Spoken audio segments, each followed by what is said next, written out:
For the world's most prominent figures, security isn't some luxury add-on. It's just a fundamental part of their daily lives. We see the fame, we see the wealth and the power, but what we don't see is the invisible fortress that's built around them 24/7. So let's pull back the curtain on that. It really makes you wonder, right? What's the real price of all that fame and power?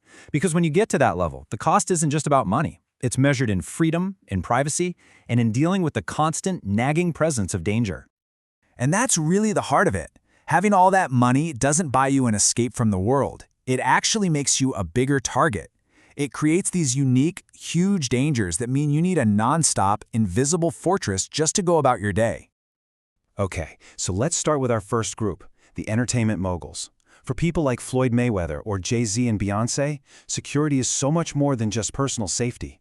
It's about protecting a multi-billion-dollar brand, a public image, a whole empire. This is what people call boxer Floyd Money Mayweather's security team. And honestly, it's the perfect metaphor.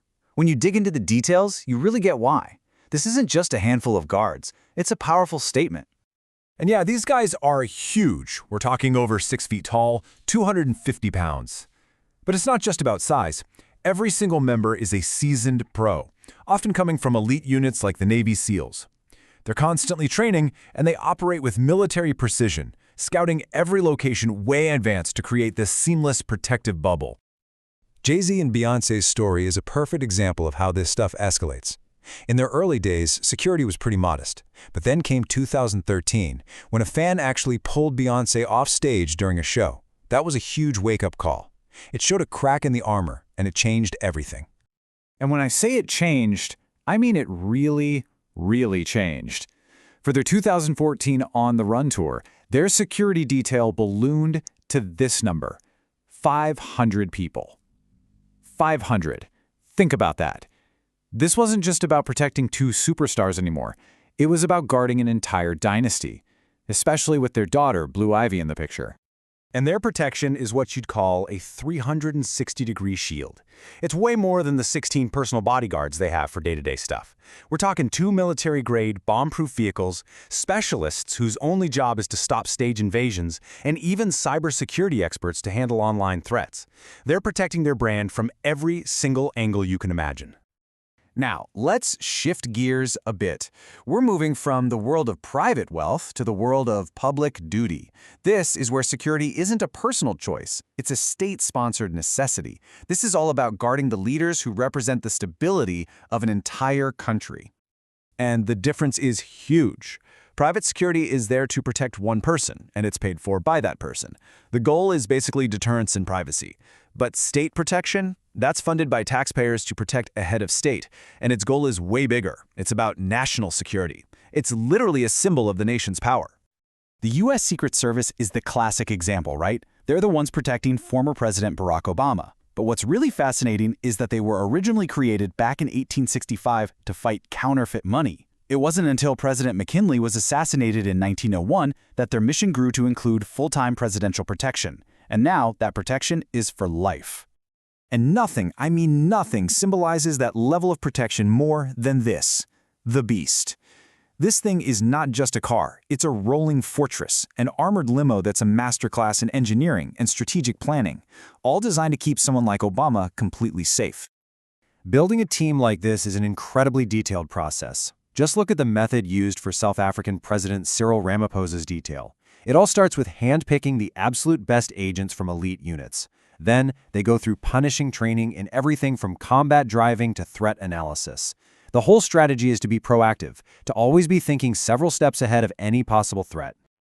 And just like Obama, his convoy is basically a fleet of mobile fortresses. Ramaphosa's motorcade is made up of these custom, armored BMWs loaded with the latest defensive tech.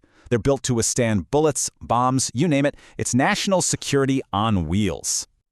All right, our final group takes this whole idea and kicks it up another notch. Here we're looking at leaders from countries that have seen a lot of political turmoil, where security is less about defense and way more about projecting absolute, undeniable control. See, for these leaders, security isn't just a precaution. It's a strategic show of force. The goal is to create this image of an impenetrable shield, to project total invincibility. It's meant to deter not just enemies from the outside, but any threats from within, too. And their motorcades tell you everything you need to know.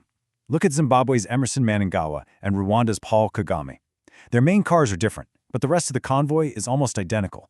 A huge, intimidating fleet of armored cars, support vehicles, and motorcycles, all designed to completely own the road. And the money involved is just insane. This number, $500,000, that's the price tag for just one of President Kagame's armored Range Rover Sentinels. One. It's a very loud, very expensive statement about how much the nation is willing to spend to keep its leaders safe. And this shield is so much more than just armored cars. President Mnangagwa, for instance, is surrounded by a high-tech bubble. We're talking cutting-edge surveillance, devices that can jam signals to block remote bombs, snipers positioned strategically, and even shutting down the airspace during big events. It's a complete dome of control. So after looking at all of this, what's the big takeaway here? Well, it might be best summed up with a single phrase: a gilded cage. Yes, these people are incredibly protected, but they're also trapped by the very same things that are supposed to be keeping them safe. At the end of the day, protection is a language. The size of your motorcade, the skills of your bodyguards, the thickness of your car's armor, it all says something. It communicates your status, your power, and the specific kinds of dangers that are pointed right at you. It's the language of power, and it's always tailored to the threat. Which leaves us with one last question to chew on. It's a pretty heavy one. When your life requires an impenetrable fortress just to exist, are you actually being protected? Or have you just become a prisoner inside the world's most secure cage?